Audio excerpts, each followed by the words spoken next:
I'm very interested in seeing this video he got, because I ain't watching Rebel Moon. His rated R version. I've seen the first two, but I'm not going to rewatch them again. Disliking Rebel Moon Part 1 and 2. The movies are horrible, man. I hate watched it. I never really been a Zack Snyder fan. Or I hate watching. I actually watched Rebel Moon Part 2, The Scargiver, twice. The second time was out of spite to prove a point, where I went through and painstakingly documented every single instance of slow-mo to get the exact amount of time that the film spends in slow motion, which is a curse I wouldn't wish upon my worst enemy. I also thoroughly explained the scenes that slow motion was used in, because it's just an egregious amount used for no reason most of the time in the movie. Zack Snyder has become infamous for how much slow-mo he uses, and in Rebel Moon, he doesn't even use it to emphasize cool shit. He just seems to randomly use it to fill some type of sick fetish. Like, maybe he signed a deal with the devil, and part of the contract was he has to include an extreme amount of slow motion in his. Hey, slow mo, that's like a double power. I'll go ahead and spoil the analytics for you here, I guess. So, for my calculations, when I went through and timestamped everything, it came out to 20 minutes and 56 seconds of Rebel Moon Part 2 is spent purely in slow motion. And sometimes the slow-mo goes 2 layers deep, where a slow motion scene will actually slow itself down for even more intense slow-mo, which drags it out even further. And like I said, he just randomly puts slow motion in these movies for no reason, so it's not even used in action scenes a lot of the times. So in Part 2, a lot of slow motion is used when they're farming. Slow motion farming. When they're like taking a scythe. So much of farming is crazy, man. The movie's so boring. People defend Zack Snyder so hard. Someone who's very enthusiastic about watching more critical, run through the air in very slow speeds. Your wishes have been answered. I don't know why they gotta make a rated R version of the movie. On to the R-rated version. This is supposed to be like the definitive Snyder cut. This is his original vision. Apparently, what he did is he filmed Rebel Moon Part 1 and 2 as R-rated film. Why isn't it filmed as rated R? It's because for Netflix. Netflix doesn't care about being rated R. Exactly, it makes no sense. It's not like you went to theaters, you went to streaming, and it's not like R-rated movies flop on streaming like you could. They don't. They do flop in movie theaters. And now after seeing it, it's very clear that a lot was missing from Part 1 and 2, which led to the narrative being a lot weaker in what he put out. I don't know why Zack Snyder can't just release the complete version of his films the first time around. Instead, he has to double dip with a fucking follow-up cut. But I do want to make it clear, the R-rated director's cut version doesn't save either one of these films. They're still not good, but they are better. So let's start with Rebel Moon Part 1 director's cut. I wrote some notes here so that way I didn't miss anything. There does seem to be quite a few changes well, not changes. Everything that was in the original cut is still there, so all the slow motion is still just such a fucking headache. But some of the things that were added was a lot of gore, a lot of blood, guts, and titties. And he made sure to order it with extra titty. I'm not watching that movie for titties. I'm grown, man. He uses them for jump scares. I guess he really wanted to make sure to use every possible element of an R rating he could think of, but couldn't think of ways to naturally include nudity, so he just decided to just haphazardly throw it in here for some reason. And he makes sure to include some more fucks, of course. But anyway, the intro sequence to Rebel Moon Part 1, I actually thought was pretty solid. The blood and gore do help enhance the action a little bit, but the way Zack Snyder uses it makes it very reminiscent of the live-action Death Note, if you remember that on Netflix a long time ago, where people would just explode all the time like they were just these giant meat balloons that were one like small needle poke away from just blowing up into intestines flying over the place and blood splattering across the screen. That's how Zack Snyder uses it in this movie. So if someone gets shot, their whole fucking arm flies off, and you got like fingers and bones popping out all over the place. You know, people getting shot in the face, and all of a sudden their brain matter shoots out all over the place. Or someone gets shot in the shoulder, and it pops their butthole out of their shoulder. Like, it's actually comical. Like, seeing someone get stabbed or shot, and then just having all of their limbs explode off of them actually had me giggling a little bit. It does make the action a bit cooler, but kind of in like a silly way, if that makes sense. So like an example, whenever someone uses a knife, like even just like a normal knife, they'll stab someone, and then when they take the knife out, it's this eruption of blood. Like it's like a whole fountain of blood shoots out of them. It's so over the top that it is entertaining. but I don't know if it's on purpose or if Zack Snyder really just thought it was cool that if someone gets like a paper cut, all of a sudden the blood shoots out like a geyser, like a volcano erupting into blood. I did like it though. Like I said, it is entertaining, but it is just kind of comical. Anytime someone gets shot, you bet your sweet bippy there's body parts getting blown off of them in every which way. But it certainly helps this movie be less boring, because Jesus Christ, the original Rebel Moon Part 1, almost impossible to stay awake for. Same with Part 2. These are snooze fest movies. So the R rating does help because you'll be dozing off because of terrible exposition and horrible writing, and then all of a sudden someone steps on a nail and their whole foot blows off and hits the screen and there's blood dripping all over the screen. You're like, oh, all right, I'm awake again. I keep going off on tangents here. I just have a whole lot to say about it because it's something special. So back to the intro sequence. I do enjoy it, but man, oh man, it's pretty fucking dumb. I wrote a couple things down. So like, there's this little alien that's in a cage, and there are some people running away as the mother world is coming after them. Everything's gone to shit, and the mother world's here wreaking havoc on this planet, about to just obliterate everyone and everything. And there's this family that's running away, and they have this little alien in a cage. Well, the alien gets dropped, and then the lead guy of the scene picks up the little alien, and he says, "They want to hurt her. I'm sorry." And then the alien, it's like this cute little CGI thing. He's like, "Okay." Well, he doesn't say okay, but he's like nodding his head like he understands this is a dire situation. So the little alien guy starts hopping around, and it's like an adorable little creature. I was rooting for him. And then he stands in front of the soldiers that are invading their world, and he does this. And then blows up. The little alien guy explodes. He just blows himself up like Voltorb casting self-destruct and takes out, I don't know, like 20 soldiers or something, which ultimately does nothing because then just another wave of soldiers come in and murder the family and take their son to turn him into a soldier. And during this scene, Zack Snyder makes it immediately clear that there's gonna be boo. Come hell or high water, honkers will arrive. So during this invasion, randomly, there's just like some women that are getting taken by the soldiers, and they're taking their clothes off, and like just leaving them bare ass naked, and then branding them, and they do that for like 2 or 3 women, and then that's never touched on again. It's just there to illustrate like, oh, these are some like really evil people. But it's an entirely unnecessary thing to include. He's already fully established that this group is not good. They're a bunch of jerks, to say the least. Pardon my French. Like, he didn't need to do that. Like, we're watching a war, and we're watching the general do some fucked up garbage with this family, and then randomly it's like, okay, now take her clothes off. Do it now. It's like, what the fuck, Zach? Like, I get it's R-rated, but that scene didn't add anything. It was just weird. It was just like a weird thing to include, in my opinion. Right, I remember added so much that just come out of nowhere. Like a little alien doing. Right, they ever came out. Zack Snyder was a freaking horrible, like not director, but like horrible person. That's exactly what making people get nude and stuff on set. For no reason. Uncomfortable. I didn't really get that impression. I would that a lot of things happen here. But I know he's married and he's supposed to be a good guy, but you never notice this. This is an R-rated movie.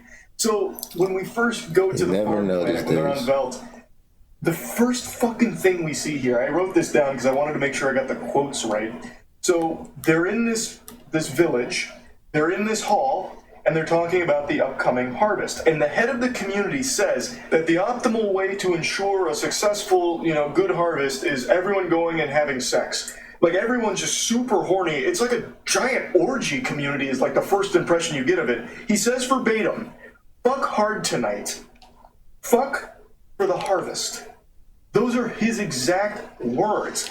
It's so horny for no reason. And then right after that, they play some, like, music in the hall to get everyone, like, ready to go have sex for the harvest. And then our main character, Cora, or Arthaleus, she then... Hey, I'm not watching the Rated R Snark like just to watch He's sex also in the second movie, but I keep forgetting his name. I'm pretty sure it's Din. And the sex scene lasts for so long. It is such a long, uncomfortable scene. Like, it drags for a long time. I'm shocked there wasn't slow-mo used during the sex scene. like, I think Zack Snyder thought he was shooting porn at this point. Like, it totally loses the plot. It didn't need to be that long.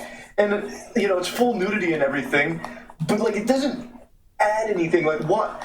At no point in the rest of the film or in the second film does having sex for the harvest come up. It's just in this director's cut in the very beginning of this film, and I just don't get why. It's just because he seems to want another excuse to show honkers. Like, he just wants to have yams out at all times, I guess. But it's more than just the sex and blood that gets added to the director's cut. He added a lot of lore. So lore that really should have been there in the PG-13 version is there in this version. It's not like there's profanity or anything used in it, and there's not like gore for some of these scenes. There are just like actual world building elements in the director's cut that weren't there in the PG-13 cut. So it is better. I don't. Those movies were boring. So they made it more exciting with titties and the director's cut lore than I ever did in the first one. His sex. It doesn't help with character development. It doesn't help flesh out any characters at all. The lore bits that get added here, the tiddlywinks of lore that get included, are for the bigger scale of the world, which is helpful, obviously, but it still suffers from the same problem the PG-13 cuts do, where the characters are still so fucking flat and have no depth to them.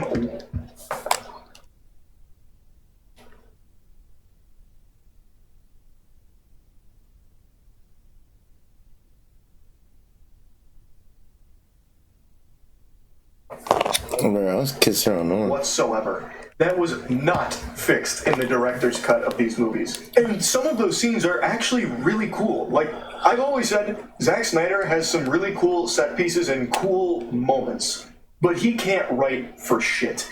Across, 7 hours and 2 movies, he has failed to do what some TV shows capture in a single episode, making you care about the characters and the universe. He still hasn't done that, even with those director's cuts now, in my opinion. But there are some really cool scenes. He just needs to surround himself with some writers that can actually breathe life into this, and he can just focus on some cool shots, cool action. Like, that's what he is best at. I don't know why he doesn't just bring in some writing talent to help him realize these things. But anyway, I want to talk some more about some of the new additions to Rebel Moon Part 1. So, when they first meet Kai, it's pretty different here. So they go to a brothel, because, of course, I mean, hey, R-rated Rebel Moon, baby. So they all go to a brothel, and things kind of play out similarly to the PG-13 cut when they first meet Kai and everything. However, there's a couple of things that are different. There's like a nipple robot that has some screen time for some reason, and when they leave the brothel, the nipple robot is shown coming out and then like looking in their direction. So I was actually led to believe we're about to get like a whole new DLC character here with the nipple robot, but you never see them again in the rest of that movie or in the second movie. So I don't really know what the point of the nipple robot was. Maybe just because it looked cool? Maybe? I don't really know. Anyway, though, aside from just that, there is an alien pervert who tries to have sex with Gunner. So he was trying to purchase Gunner for some sex, which gets shut down saying, hey, thanks for the offer, bub, but I'll have to pass. And then the alien pervert grabs his meat, like actually gives him the old dick twist. And for some reason, that actually, like, they hold that for a little while. So he was just there, like, fondling his balls. And I wrote down the line he says because it was a doozy. I actually rewound it so that way I could catch all of it. He said, I'm gonna fuck that pretty pink hole on his face. Bravo. Now that's cinema. Wow. Wow. That is Insano-style dialogue right there. But you should expect nothing less from Rebel Moon Director's Cut, baby. The gloves are off. I'm not just going to keep focusing on some of the weird new scenes here. It's no point in doing that. If you already had no interest in watching Rebel Moon, the Director's Cut isn't going to do anything to get you interested, or if you already tried it and didn't like it, it doesn't do anything to make you like it more. I do think it is better, but it's also hard to have been worse. It's 3 hours and 24 minutes, so it's obviously a big time investment. You got to set aside like a whole fucking afternoon to watch it in one sitting. But the blood and gore do add to it. I appreciate the new lore that they added with some of the scenes. And I also really liked what they did with the Dreadnought. So that really cool design with that face that has like all the tubes running in it and running out of it, which kind of powers the entire Dreadnought. They actually built a lot around that in Part 1 and Part 2. A lot is very generous, but they built around that quite a bit. That set up something very big in the universe. So that is like the engine of the ship, and it's sentient. It's alive. It's kind of like this being that they've trapped and forced to power their ship for like, you know, these hyperspace jumps. And it cries. And Arthaleus is able to kind of connect with it, and we get a lot of lore about it in Part 2. And it's pretty interesting, actually. So there's a reference to her sisters that she believes will be woken up by Arthaleus after blowing her up. But it sets up this idea that there are beings like this, capable of like crazy cosmic powers that we might see down the line. So that's pretty cool. I did like that, and I was pretty interested in that. But anyway, let's just move on to Part 2.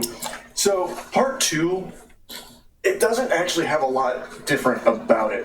A lot of what's different in Part 2 is just blood and gore. I didn't notice too many additional scenes. Part 1 I noticed quite a bit had changed, but Part 2 stayed relatively the same.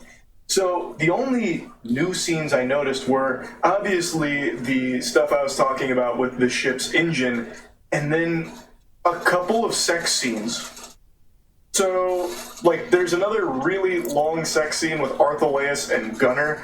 They're switching positions. They're hitting every position in the book. They're running through the entire Kama Sutra's worth of every possible sex position. It goes on for so fucking long. Lots of moaning. Totally unnecessary. It's just uncomfortably long again. And then there's like another pseudo sex scene towards the end of the movie where we abruptly cut to Tarek and some woman post-coitus, and she sits up in bed and her breasts are just out. And Tarek looks at her and then like at her milkers, and we just hold on this scene for like 40 seconds. There's like no talking or anything. And then it just abruptly cuts back to them getting ready for the upcoming fight. It comes out of nowhere. It leads to nothing. It does nothing. I don't know who that woman was. Like, it makes no sense. Again, this just feels like Zack Snyder randomly inserting titties as much as he can. I don't know what the idea was behind it. Maybe there's a deeper message there that I missed. I'm too stupid to pick up on it. But it just seems so stupid. There's Zack Snyder, man. These movies always like that, another man. set of additional scenes where there's... I'm not rewatching those two movies because there's titties spying on them. Lord, it doesn't make characters I wrote better. down their names. I think they're called Hawkshaws. And what they're doing is they're spying on them with these binoculars and reporting back to the Dreadnought. But it doesn't change anything. So in the PG-13 cut, everything still plays out exactly the same in the director's cut here. But the Hawkshaws are now spying on them this whole time, and it doesn't change the outcome. Nothing is altered. They're only there a couple of times and don't add anything. They then notice that the heroes have a dropship, and right when they're about to report that to the Dreadnought, which would actually change how the story played out, they get killed by the robot. So ultimately, their scenes are completely useless. It actually felt like those scenes were filmed after the PG-13 version as just a way of putting some new stuff in the R-rated version. Like, because it doesn't contribute anything. We don't learn anything about the Hawkshaws or anything, and they don't actually matter at all. So it just feels like a completely worthless side quest that's there for no reason. And that's how I feel about a couple other scenes in Part 2. They just don't lead to anything. It just feels like they're spliced in there, but don't directly tie into the plot. Like they're isolated in their own thing that doesn't actually affect the timeline.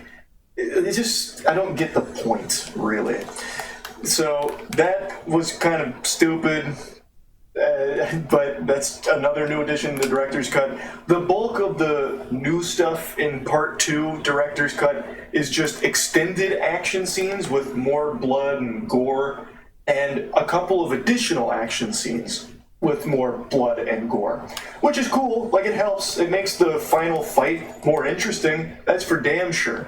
So the final fight, some of the slow-mo doesn't look nearly as goofy in the director's cut version as the PG-13 version, because in the PG-13 version, they'd have a slow-motion scene of someone just like falling off a bridge for 6 uninterrupted seconds and nothing's really changing. Whereas here, that same scene now has like some body parts flying around and like some blood going in this direction and a couple of other things happening in the back. So it is more interesting. It does help. But it doesn't save the movie. I still think Rebel Moon Part 1 and 2 are not worth watching. They're just not very good. But if Zack Snyder had just released these complete versions the first time around, the Rebel Moon series wouldn't be nearly as much of a joke as it is right now. Because at the very least, they're not as boring. Just straight up, they're not as boring anymore. The enhanced action sequences do help in that regard. Now he just needs to bring in some writers. Maybe he'll do that for Part 3. Who knows? But yeah, I do think the director's cuts are better versions of Rebel Moon Part 1 and 2. But I still think I just wasted like 7 hours watching these. I would love if I feel like I should have waited. Next time I'm just gonna wait. I'm gonna wait to watch Zack Snyder's. It'd be so much better. I'll wait to watch Zack Snyder movies until they're rated R. Until they're coming out 3 fucking times. But yeah, I mean, I didn't have to do that, but I did anyway. Bro, I said, why would you want to watch movie twice? Just because the DC one did so good. And they did the rated R cut.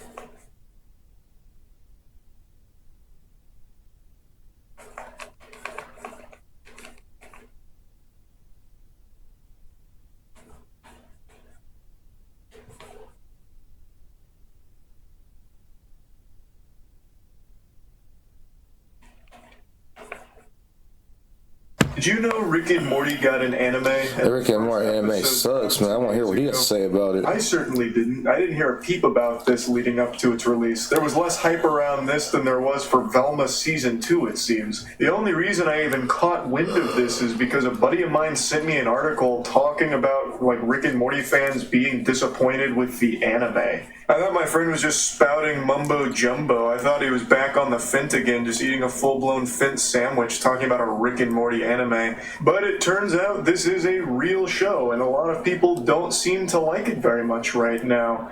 So I decided to check it out for myself, put on the big boy pants, and do my own investigation here and form my own opinion on it, to see if it really is as shitty as a lot of people are making it out to be. Now, I used to really like Rick and Morty, but I haven't watched the last 3 or so seasons, and it's not because I hate the show or anything like that, it's just I haven't had any interest in checking it out recently. But I did want to check out the Rick and Morty anime because I just have this fascination with bad media that I just feel compelled to watch it, or when it comes to games, play it. So there's only 1 episode out right now, and it's a little early to count your chickens before they hatch. You can't exactly just throw in the towel after the first quarter here, but what a rough start. Jiminy Christmas. Zoinks, Scoob. I don't know what went so wrong here. So let's just dive into everything about the episode here. But first off, I'll try and start with something positive. Is there anything I liked about episode 1? Fucking no. Nothing. Actually, I can't think of a single compliment. If I had to fish for something positive, I make a Morty show so bad. I think the show can get worse. This is about as messy of a start as you can have to a show. It's not even like a good-looking show. It's a really weird style. I'm not going to play any clips from the trailer because YouTube's been kind of weird with the MCA recently, so I'll just show you a couple images. It reminds me of the way Clifford the Big Red Dog's cartoon looked. It just looks so weird, like it's not finished. It's just like doodles. It looks like anime, flip book. And for some reason, the animation is super choppy. I don't know if that's on purpose or what, but I actually thought my service was lagging and causing it to like buffer during a couple of the scenes where Morty is running. It reminds me of the Dive Fantasy music video, you know, where they break into that pool and then a Lovecraftian monster blows that girl's eyes out or whatever, but like 10 steps below that. I don't really understand what they were going for with this style here. It's just not pleasant to look at. I understand trying to make it unique and quirky, but I think this one was a total miss in that regard. Now let's talk about the actual contents of the episode. Do you remember that episode of Rick and Morty where they go to Blips and Shits and Rick puts that helmet on Morty for a game called Roy, and what happens is it transports him into a life where he spends 55 years living as someone named Roy. He experiences love, loss, he has a wife, all kinds of things, and it's a minute and a half or so montage of life, and then Roy falls off the ladder and dies.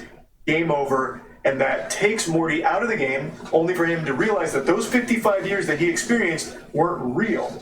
In the real world, no time had passed. But to him, that whole experience was real. And it's just a really interesting concept. I actually think that episode's a banger. The Rick and Morty anime takes that and shitifies it. So it takes that concept, and instead of giving you a minute and a half montage showing it, it's a 20-minute episode that tries so hard to be deep and profound, but ends up sounding lamer than that classic Rick and Morty Reddit copy pasta. Well, to be fair, so don't watch the next Star movie till the rated R version comes out, because he even cuts story content. I'm not gonna rewatch that again. I'm not no horny 12-year-old. Give Morty a VR headset, and the VR headset. It's like if I was a little boy, a 12-year-old boy, I would love the Star movie. And the Rick and Morty show, and what's happening is animation, I can't get past how the animation looks. 5 or 6 so bad. Mortys chaotically, randomly. There's even 2 moments in this episode. I was really confused too. It's like he was saying. Comes up for 2 seconds, and it feels like that was an editing error. That happens twice, and it's just constantly cutting between a bunch of different scenes that don't actually connect. The only thing that is through line is that Morty is here, he's about to get beaten up, and then some giant monsters come out, and in a couple different versions they're slayed in different ways. So a love interest slays them one time, a friend slays them one time, and then it just keeps. How you mess up a VR? You made VR awkward and weird. It's like when you try and that's crazy. Dream, but all you can recall are bits and pieces that don't